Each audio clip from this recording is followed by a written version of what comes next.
उत्तर प्रदेश के रहने वाले हमारे सब्सक्राइबर अमित प्रजापति एक पैकेज ड्रिंकिंग वाटर बनाने वाली फैक्ट्री में काम करते थे। जैसे बिस्लेरी, किनले, इन सब के पानी बॉटल्स होते हैं ना, ठीक उसी प्रकार इस फैक्ट्री में पानी को प्यूरिफाई करके उसे बॉटल में पैक करने का काम किया जाता था। अब ये फैक्ट्री गांव के अंदर सिचुएटेड थी और इस फैक्ट्री में काम करने वाले वर्कर्स के लिए फैक्ट्री के बाहर ही कुछ कमरे बनवाए गए थे, जिसमें काम खत्म करने के बाद वो लोग आराम से आके रह सके।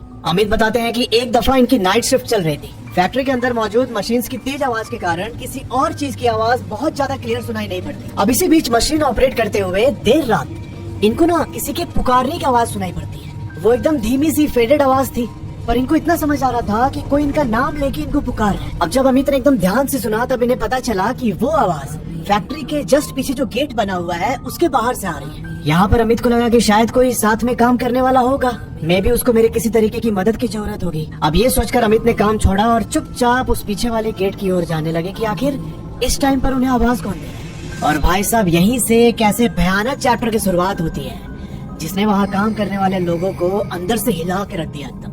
उत्तर प्रदेश के बाराबंकी के पास एक गाँव पड़ता है जिसका नाम है सुरसंदा। अमित भाई का घर इसी सुरसंदा गांव में था और जो भी आप घटना सुनने वाले हैं ये है 2025 की। अमित भाई अपने गांव में रहकर कोई रोजगार ढूंढ रहे थे, पर इनको ऐसा कोई काम मिल नहीं रहा था। फिर इनको अपने किसी कांटेक्ट के थ्रू एक पैकेज ड्रिंकिंग वाटर बनाने वाली फैक्ट्री के बारे में पता चला। अब ये फैक्ट्री अमित भाई के गाँव से कोई 20 किलोमीटर दूर लखनऊ फैजाबाद रोड के अंदर एक गाँव पड़ता है। इन्होंने गाँव का नाम तो बताया, पर मैं उसे रिवील नहीं करना चाहता। उस गाँव के अंदर ये फैक्ट्री लोकेटेड है। अब उस फैक्ट्री के बाहर ही वहाँ काम करने वाले वर्कर्स के लिए कमरे भी बनवाए गए थे, तो अमित के लिए काफी आसान हो गया कि ठीक है, मुझे रोज अपने गांव से अप डाउन नहीं करना पड़ेगा। इनको वहाँ पर एक मशीन ऑपरेटर का काम मिलता है। अब ये वही फैक्ट्री के बाहर जो कमरे बने हुए थे उसमें रहने लगे और इनके साथ जो बाकी लोग वहाँ पर काम करते थे वो भी रहते थे। मतलब वहाँ 4 रूम्स बने हुए थे फैक्ट्री वर्कर्स के रहने के लिए। अच्छा, अब एक चीज समझना कि जो वो फैक्ट्री है उसके अंदर 2 फ्लोर्स बने हुए हैं, एक तो ग्राउंड फ्लोर और उसके ऊपर एक फ्लोर बना है। तो जो ऊपर वाला फ्लोर था उसमें एक ऑफिस बना हुआ है और ग्राउंड फ्लोर पर भी एक ऑफिस बना हुआ था। अमित लिखते हैं कि वो ऊपर वाला जो ऑफिस था ना, वो हमेशा बंद रहता। मतलब हमें सख्त हिदायत दी गई थी कि कोई भी उस ऑफिस के अंदर नहीं जाएगा। पर ताजुब करने वाली बात ये थी कि उस ऑफिस के अंदर कोई ताला मार के नहीं रखता था, बस गेट की कुंडी लगी होती और इनको इंस्ट्रक्शन मिल जाता कि कोई भी नहीं जाएगा ऊपर।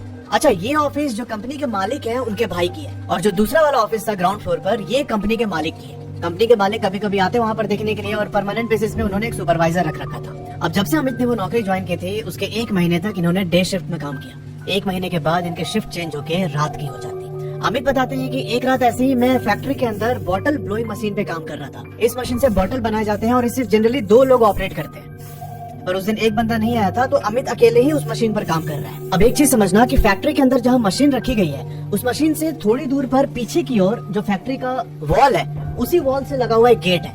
उस गेट की दूसरी साइड खुला एरिया है चबूतरा जैसा, ठीक है, और उधर ही वर्कर्स के लिए एक छोटा सा वॉशरूम भी बना हुआ है। अब अमित यहाँ चुपचाप उस मशीन पर काम कर रहे थे। काम करते करते इनको रात के कोई 11:30 बज गए। मशीन की आवाज भी काफी लाउड थी तो इनको और ज्यादा कुछ सुनाई नहीं दे रहा था। ये चुपचाप अपने काम में लगे हुए और इसी बीच इन्हें एहसास होता है कि कोई इनके कान के पास से इनका नाम पुकारते हुए उस गेट की ओर भाग गया। अब ये सुन के अमित थोड़े से चौकन्ने हो गए कि भाई कौन मेरा से नाम पुकार रहा है, पर इनको लगा कि शायद मेरा कोई वहम होगा क्योंकि इतना तेज मशीन चल रहा है और इस बीच अगर कोई मेरा नाम पुकारता भी है तो मुझे क्या ही सुनाई देगा। तो इस चीज को एक वहम समझ के अमित ने टाल दिया। ये चुपचाप मशीन पर लगे रहे और कोई 10-12 मिनट के बाद इनको फिर से अपना नाम सुनाई देता है, पर इस बार वो आवाज बहुत धीमी थी। अब इनको अपना वो नाम लगातार सुनाई देने लगा। मतलब ऐसा होता है ना कि एक बार कोई इनका नाम बोल के रुक जाए तब अमित उस पर ज्यादा ध्यान नहीं देते, पर ये लगातार 2-3 मिनट तक सुनते रहे कि भाई कोई मेरा नाम पुकार रहा है और ये आवाज आ रही थी उसी पीछे वाले गेट की ओर से। अब देखो, इस समय अमित ने ऐसा अज्यूम किया कि जो उस मशीन पर दूसरा वर्कर काम करता है जो आज नहीं आया फैक्ट्री के अंदर, मे भी उसकी तबीयत बिगड़ गई हो और वो मुझे मदद के लिए पुकार रहा है। अब इस टाइम पर अमित अपना काम रोक के उस गेट की ओर जाने लगा। उस गेट के पास जाके पहले उसने कुंडी खोली और फिर जो बाहर चबूतरा वाला एरिया था उस ओर नजर मारने लगा कि आखिर कौन मेरा नाम पुकार रहा था। अब उस चबूतरे के एकदम लास्ट कोने में एक छोटा सा टीला जैसा बना हुआ है। उस टीले के ऊपर एक बल्ब लटक रहा है और उसी बल्ब के नीचे जो मैंने लेबर्स का वॉशरूम मेंशन किया था वो बना हुआ है। उसी बल्ब की रोशनी में लेबर्स जो है उस वॉशरूम को यूज करने जाते थे और फिर वापस फैक्ट्री में आके काम करते थे। अब अमित यहाँ पर उसी बल्ब की रोशनी में देखने लगे उधर उधर की कौन है। जब इनको कोई भी दिखाई नहीं दिया तब इन्होंने इनका जो साथी लेबर था जो आज एब्सेंट था उसका नाम लेके ऐसे गाली देके बोला कि तू है क्या रे, डैश डैश डैश समझ। पर इसको अभी भी कोई रिस्पॉन्स नहीं मिलता है। अब अमित को लगा कि यार मे भी मुझे ना कोई ऐसे परेशान करने की कोशिश कर रहा है। ये पीछे मुड़ते हैं और वापस फैक्ट्री के अंदर जाने लगते हैं। अब इससे पहले कि वो गेट से अंदर पहुंचते जो वॉशरूम के ऊपर बल्ब टंगा हुआ था वो फूट जाता है एकदम अंधेरा हो गया उस एरिया में। अमित ने एक बार बस पीछे मुड़ के देखा और इस बार इनको अपने पास से एक बहुत गंदी स्मेल आने लगी। अब अमित गांव से बिलोंग करते थे, इनको बहुत अच्छे से पता था कि भाई ऐसे जब कोई स्मेल आए तो उस पर टोकते नहीं है। ये बिना टोके चुपचाप गेट को बंद करते हैं और वापस आके मशीन पर काम करने लगे। अमित का कलेजा तो यहाँ बहुत तेजी से धड़क रहा था, पर भाई इन्होंने जैसे तैसे खुद को मनाने की कोशिश की कि मे भी कोई मेरा साथी ही वर्कर होगा जो मुझे ऐसे परेशान कर रहा है। अब अपने दिमाग को बहलाने के बाद अमित फिर से उस मशीन को चलाने लगते हैं और कुछ ही देर के बाद ही जो वो मशीन है उसके साइड में ना एक रिफ्लेक्टिव सरफेस है सिल्वर कलर का। उस सिल्वर सरफेस पे इनको दिखाई देता है कि भाई इनके जस्ट पीछे कोई 6.5-7 फीट का एक बंदा खड़ा है। अब अमित यहाँ पर थोड़ा सा आगे बढ़ के एक ऐसी पोजीशन ले लेते हैं जिससे उनको अपनी तिरछी आंखों से वो बंदा पीछे वाला दिखाई दे सके। जब अमित ने एकदम हल्के से देखा तो उसने पाया कि भाई वो बंदा अमित को बहुत बुरी तरीके से घूर रहा था। अब इससे पहले कि अमित कुछ भी रिएक्ट करते हैं, अचानक फैक्ट्री की लाइट चली जाती है। एकदम घनघोर अंधेरा हो रखा है अंदर। और फिर जो वो बंदा पीछे खड़ा था ना, उसने अमित को पकड़ के उसका सर फैक्ट्री के मशीन पे लड़ा दिया। अब सर टकराने के बाद वो दोबारा अमित को पीछे खींच के जमीन पर पटक देता है। अब अमित बताते हैं कि भैया उस टाइम पर मुझे ऐसा लग रहा था ना कि वो जो भी है वो मुझसे बोल रहा है इनडायरेक्टली कि यहाँ पर काम मत करो, चले जाओ यहाँ से। यहाँ अमित बिना कोई रिस्क लिए चुपचाप फैक्ट्री के बाहर निकलने लगता है। और जब ये फैक्ट्री के एग्जिट डोर पर पहुंचा तब इसने एक बार पीछे मुड़ के वो जो ऊपर ऑफिस बना हुआ था उसकी ओर देखा। और भाई इस टाइम पर अमित को एहसास हुआ कि उस ऊपर वाले ऑफिस के बाहर खड़े होके कोई तो अमित को लगातार देखे जा रहा है। ये तुरंत भागते हुए फैक्ट्री से बाहर निकलता और सीधा अपने रूम में जाके बेड पे लेट जाता है। अब जब सुबह अमित की नींद खुली तो भाई ये पाता है कि इसे बहुत तेज फीवर चढ़ चुका है। शरीर में एकदम थकान हो रही है, ऐसा लग रहा है कि पूरा बदन टूट रहा है इसका। अब उस दिन सुपरवाइजर ने अमित को डॉक्टर के पास ले जाके दिखाया, इसे दवाई वगैरह दिलाई, पर शाम तक भी अमित को कोई आराम नहीं था। फिर सुपरवाइजर बोलता है कि बेटा एक काम करो, तुम अपने गांव चले जाओ वापस, जब ठीक हो जाना पूरी तरीके से तब वापस आके काम पे लग जाना। अब उस फैक्ट्री से अमित के गांव पहुंचने में कोई 35-40 मिनट का टाइम लगता है। अब उसी फैक्ट्री में अमित के गांव के पास वाले गांव का एक बंदा भी काम करता था और उसका नाम था सोनू। सुपरवाइजर ने सोनू को बोला कि एक काम करो, तुम अमित को लेके उसके गांव चले जाओ और उसे घर पे ड्रॉप कर देना, ऐसे अकेले तो जा नहीं सकता, ये इसकी तबीयत ठीक नहीं है। अब सोनू बोलता है कि ठीक है, मैं भी जाता हूँ और 1-2 दिन अपने घर पे रह के फिर वापस आ जाऊंगा। सुपरवाइजर से छुट्टी लेके सोनू और अमित दोनों अपने गाँव के लिए निकल जाते हैं। अब यहाँ ये लोग सुपरवाइजर की स्प्लेंडर बाइक लेके निकल रहे थे। अमित लिखते हैं कि भैया हमारे गांव पहुंचने के टोटल 3 रास्ते हैं, उन 2 रास्तों पर कब्रिस्तान है और एक रास्ता नॉर्मल था, तो हमने वो नॉर्मल वाला रास्ता चूज किया गांव पहुंचने के लिए। अभी इन दोनों को अपने गांव के करीब पहुंचते कोई रात के 9 बज चुके थे। अब देखो जिस रास्ते से ये लोग आ रहे हैं उसी रास्ते पर एक पीपल का पेड़ पड़ता है और उस पीपल के पेड़ से कोई 40-50 मीटर पहले एक रास्ता कटता है जो अमित की गाँव की ओर जा रहा है। अब देखो गांव देहात में रात के 9 बजे सब लोग खा पी के सो जाते हैं। भाई रोड पर एकदम सन्नाटा पसर जाता है। उस पूरे रास्ते बस इनकी ही मोटरसाइकिल थी रोड पे। ये बताते हैं कि जैसे ही हम लोग उस टर्न के पास पहुंचे, हमें ना उस पीपल के पेड़ से किसी की बहुत ज्यादा दर्द भरी आवाज सुनाई दी और वो लगातार मदद के लिए चीखे जा रहा था। अब यहाँ अमित और सोनू दोनों को बहुत ज्यादा डर लग गया। सोनू यहाँ मोटरसाइकिल की रेस देते हुए सीधा उसे अमित के घर के सामने जाके रोकता है। अब यहाँ पहले अमित बाइक से उतरा और फिर सोनू भी उतर गया। ये बोलता है कि भाई अभी मुझे अपने गांव जाने के लिए वही पीपल वाला पेड़ पार करना पड़ेगा, अब मुझे बहुत डर लग रहा है, इस समय जाने का मन नहीं कर रहा है। आज मैं तेरे घर पे रुक जाता हूँ और कल सुबह उठ के चला जाऊंगा। तो अमित बोलता है कि हाँ ठीक है भाई, कोई बात नहीं, आज मेरे घर पे आराम कर ले। अब ये दोनों चुपचाप अमित के घर पे खाना खाते हैं और फिर चारपाई पर लेटकर आराम करने लगे। पर भाई अभी तो खेला जस्ट शुरू हुआ था। अमित आगे लिखते हैं कि बहुत ज्यादा थके होने के कारण मैं और सोनू मतलब आसपास ही बेड लगा के बहुत गहरी नींद में सो चुके थे और तभी रात के करीब 1 बजे ना मेरी नींद खुल जाती है। अमित यहाँ एकदम क्लियरली सुन पा रहे थे कि इनकी छत पर 3-4 लोग इधर से उधर भागे जा रहे हैं। अब अमित यहाँ चुपचाप कुछ सेकंड वेट करते हैं कि शायद वो भागना बंद हो जाए, पर ऐसा होता नहीं है। और तभी अमित अपने मोबाइल का फ्लैशलाइट ऑन करके जो बाजू में सोनू सोया हुआ था उससे जगाने के लिए उठते हैं और जैसे ही उठे ना, इनको अपने ठीक ऊपर सीलिंग पे किसी एक आदमी की आकृति बनी हुई दिखाई दी। अब जहां पर वो आकृति बनी हुई थी ऐसा लग रहा था कि ठीक उसके ऊपर जो छत है उसी स्पॉट पर कोई बहुत जोर जोर से पैर मार रहे हैं। अमित बताते हैं कि इस टाइम पर मैं एकदम फ्रीज हो गया था, मतलब मेरी हिम्मत नहीं हो रही थी कि मैं सोनू को जाके उठाऊं। मैं ब्लैंकेट लेके अपने मुंह पर डालता हूँ और भगवान का नाम लेते लेते चुपचाप बस सोने की कोशिश करता हूँ, मतलब मैं कुछ भी रिएक्ट नहीं कर पा रहा था। अब जब सुबह हुई तो सोनू उठ के अपने घर चला गया और अमित ने ये सारी बात जो उनके साथ फैक्ट्री में हुई और फिर कल रात को और जो कुछ भी हुआ वो सारी बात अपने घर वालों को बताई। अब इसके घर वाले अमित को लेके इनके गांव के पास जो मजार थी वहाँ पहुँचते। वहाँ पर जो मौलवी बैठे थे उन्होंने देखा और ये बोला कि जिस फैक्ट्री में तुम काम कर रहे हो वहाँ पर 4 आत्माएं भटक रही है, उन सबकी अकाल मृत्यु हुई है और वो किसी न किसी को अपने साथ ले जाना चाहती है। उनको मतलब एक शरीर चाहिए जिसमें वो समा सके। इसके बाद उस मौलवी ने इनके हाथ पे एक काला धागा बांधा और साथ में एक पानी दिया पीने को कि इसे लगातार 11 दिन तक पीना है जब तक तुम पूरी तरीके से ठीक ना हो जाओ। अब वो पानी पीने के साथ ही शाम तक अमित की हालत में सुधार हो गया, इसकी तबीयत वगैरह नॉर्मल होने लगी थी। पर जो सोनू लड़का इसे छोड़ने आया था ना, वो अपने घर जाने के बाद एकदम बुरी तरीके से बीमार पड़ गया। अब 2 दिन के बाद थोड़ा ठीक होके अमित फैक्ट्री पहुंचता है और वहां पहुंचने पर इसे पता चला कि भाई सोनू जब से इसे छोड़ने गया था इसके गांव पे, उसके बाद से वापस आया ही नहीं है फैक्ट्री। अमित यहाँ सोनू को कॉल करता है और फिर सोनू ने कुछ बताया। वो बोलते हैं कि भाई मुझे ना अपने आसपास 3-4 लोग दिखाई दे रहे हैं, मतलब वो मेरा पीछा ही नहीं छोड़ रहे यार। और फिर आगे सोनू बताते हैं कि कल दोपहर को जब मैं सो रहा था तब अचानक से मेरी नींद खुली और मैंने देखा कि मेरी डेड बॉडी मेरे घर में पड़ी हुई है थोड़ी दूर पे। मेरे सारे घर वाले मेरी डेड बॉडी के पास बैठ के रो रहे हैं और जो मेरा कजन भाई था वो मेरे बेड के जस्ट बाजू में बैठ के मेरी अर्थी तैयार कर रहा था। इस समय मैं उठ के अपने घर वालों के पास जाना चाहता था पर मेरी बॉडी पूरी तरीके से फ्रीज हो गई। ऐसा लग रहा था कि किसी चीज ने मुझे जकड़ के रख लिया है, मैं कोई मूवमेंट ही नहीं कर पा रहा था। मैंने जैसे तैसे बहुत कोशिश करके अपने कजन भाई की ओर देखा और ना एक बहुत धीमी आवाज में उससे पूछा कि भाई क्या कर रहा है, ये क्या कर रहा है। और तब जो मेरा कजन भाई था वो मेरी ओर मुड़ के देखता है। मैं उसकी आंखों में देख रहा हूँ कि भाई कुछ बताएगा कि ये सब क्या हो रहा है, पर देखते ही देखते ना उसकी आंखें पूरी तरीके से सफेद हो गई। अब वो मंजर इतना ज्यादा भयानक था कि मैं वहीं बेहोश हो गया। थोड़ी देर के बाद जब मुझे होश आया तो मैंने देखा कि सारे लोग मतलब जो घर वाले सब नॉर्मल है। मैं उनको बताना चाहता हूँ ये बात, पर मुझे पता है वो विश्वास नहीं करेंगे। मैं क्या करूँ मुझे समझ नहीं आ रहा है। और फिर सोनू बताते हैं कि उसी रात जब मैं सो रहा था तो मुझे प्यास लगी और मैं उठ के पानी पीने किचन की ओर जाने वाला था, पर जैसे ही मैं बेड से उठा मैंने देखा कि वही 4 लोग जो मेरे आसपास मंडरा रहे थे दिन के टाइम, उन्होंने मेरे घर का जो गेट है उसका पूरा रास्ता ब्लॉक किया हुआ है। मैं जब हिम्मत करके उठ के उस गेट से जाने लगा तब उन्होंने मुझे अपने बेड पे पटक दिया और पटक के बहुत ज्यादा मारा मुझे। भाई अमित मुझे कुछ समझ में नहीं आ रहा, मैं क्या करूँ यार, कुछ बताओ, कुछ उपाय बता। अब अमित तो यहाँ एक दिन पहले इन सब चीजों से गुजर के आया था कि भाई मौलवी ने बोला था कि वो स्पिरिट्स रहती है तुम्हारी फैक्ट्री में, तभी से लगा कि शायद वही स्पिरिट सोनू को हंट कर रही है।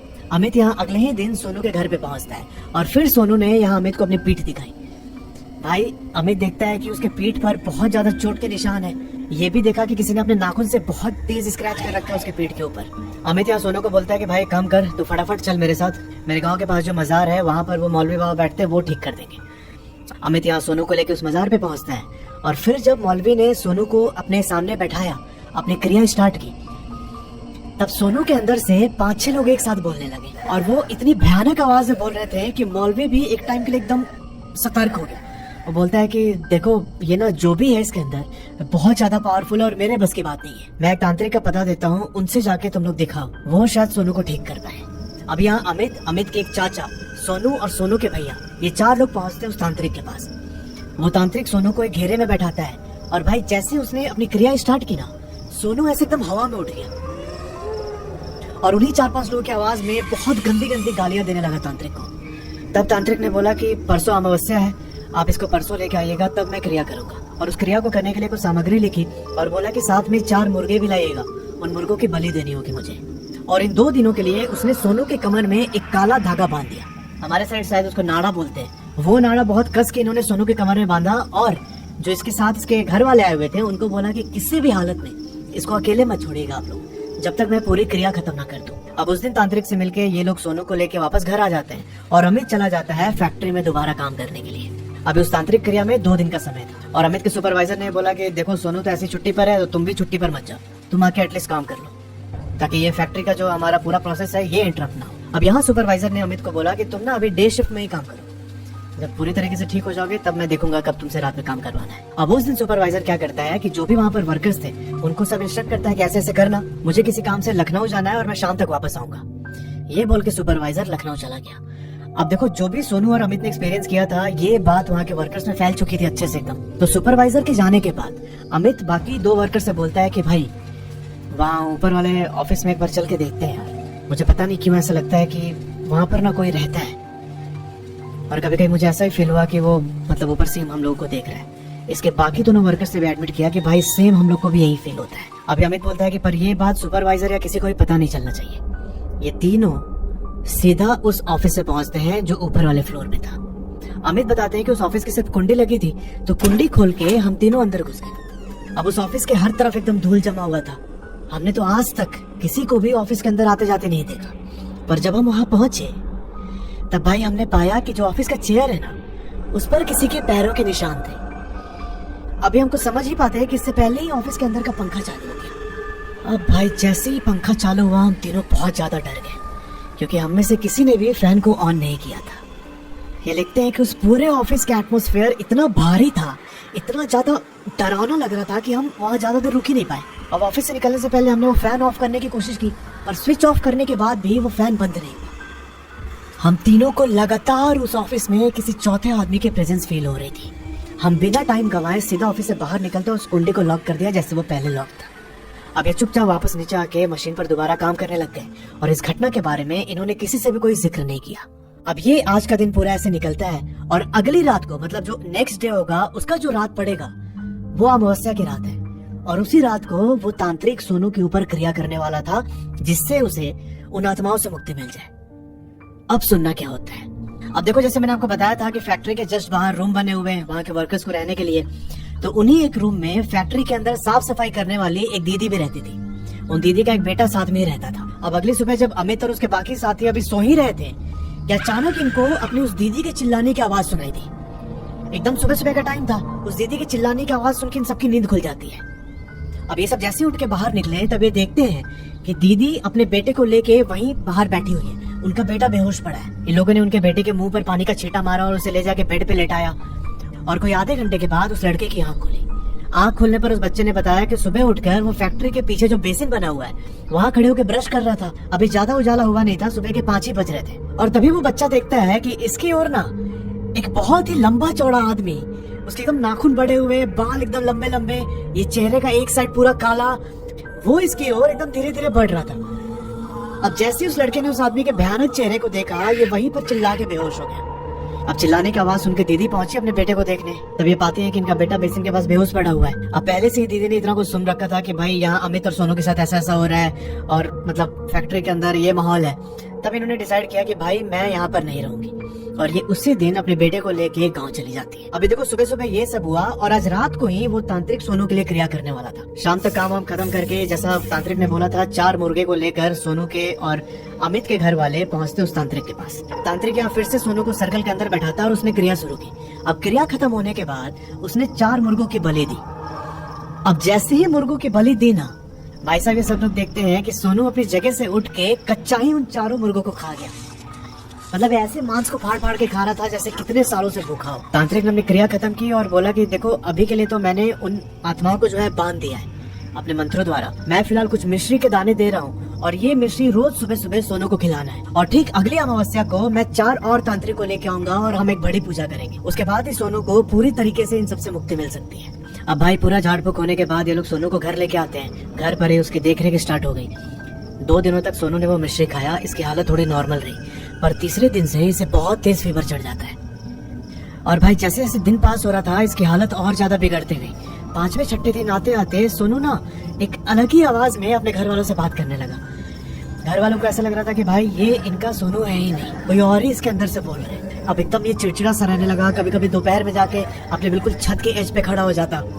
फिर जब नीचे से लोग देखते हैं तो उसको ऐसे डांटते हैं, और फिर इसके घर वाले जाके उसे नीचे लेके आते हैं। अब 6 दिन बीतते बीतते हालत इतनी ज्यादा खराब हो गई कि भाई ये ना जहाँ पर इसका बेड है वहीं पे टॉयलेट करता, पॉटी करता, सब कुछ, और उन टॉयलेट पॉटी को फिर ये खाने लगता। भाई स्थिति बहुत ज्यादा बिगड़ गई थी। ऐसा लग रहा था कि सोनू के शरीर को कोई चूस रहा है, एकदम सूखते जा रहा था।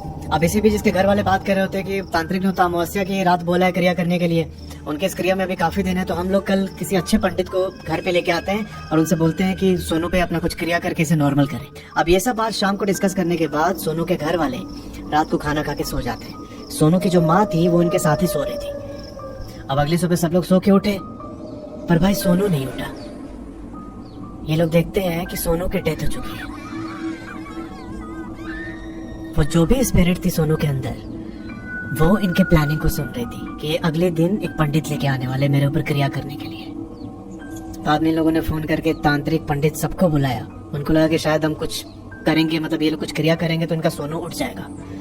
अब वो लोग भी आके अपना कुछ फॉर्मेलिटी करते हैं, क्योंकि उनको तो देखो ऑलरेडी पता था कि ये मर चुका है, पर इनके परिवार के संतावना के लिए इन्होंने अपना जो भी क्रिया था वो सब किया।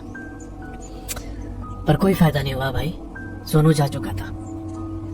अब एग्जैक्टली हुआ ये था जो मुझे अमित ने लिख के बताया है कि भाई जिस जगह पर वो फैक्ट्री बनी हुई है वहाँ आसपास के लोग ऐसा बोलते हैं कि उस फैक्ट्री के मालिक ने अपने 4 मजदूरों को मार के उधर ही गाड़ दिया था। ये इंसिडेंट काफी पुराना है और उसके अगले कई सालों तक उस फैक्ट्री पर, मतलब हर साल इनका रिचुअल था कि उस पंडित को बुला के हवन वगैरह करते थे। पर ये हवन जो फैक्ट्री के मालिक थे उनके भाई कराया करते। ठीक 2 साल पहले फैक्ट्री के मालिक के भाई की भी डेथ हो जाती है बहुत अनयूजुअल तरीके से। ये अपने उसी ऊपर वाले ऑफिस में मृत पाए गए थे। अब जब से उनकी डेथ हुई थी इस फैक्ट्री की धरती पर कोई पूजा नहीं हुआ था, क्योंकि जो फैक्ट्री का ओनर था वो साल या 1.5 साल में एक बार कभी आता, वो भी 2-3 घंटे यहाँ बिताने के बाद वापस चला जाता। ये पूरी रिस्पॉन्सिबिलिटी उसने अपने भाई को दे रखी थी। भाई के बाद सुपरवाइजर ये सब देखता था, पर सुपरवाइजर के हाथ में इतना नहीं था कि भाई ऐसे प्रॉपर हवन वगैरह करवाए। 2 साल से उस जमीन पर हवन नहीं हुआ था और इसी कारण वो जो स्पिरिट्स थी वो एक्टिव हो चुकी थी। अब जैसे ये सब बात खुल के आई भाई, कोई वर्कर वहाँ काम करने को तैयार नहीं। अमित बताते हैं कि भैया आज के टाइम पर वो फैक्ट्री बंद पड़ी है। उस सुपरवाइजर ने मालिक के साथ मिलके 2-3 बार उसे रीस्टार्ट करने की कोशिश की, पर वहां पर कोई भी वर्कर मतलब 2-3 दिन के लिए जाता, 4 दिन 1 सप्ताह बिताने के बाद वो वापस छोड़ के आ जाता। ना इनको वर्कर मिला, ना वो फैक्ट्री दोबारा स्टार्ट हुई। आज वो फैक्ट्री का शटर गिरा हुआ है, पूरा एरिया एकदम वीरान सुनसान पड़ा है। तो यार ये थी पूरी कहानी। अगर आपके जानने में ऐसा कोई इंसिडेंट हुआ है तो नीचे जो ईमेल आईडी आ रहा है उस पर अपनी स्टोरी मुझे भेज सकते हैं। Thanks for watching.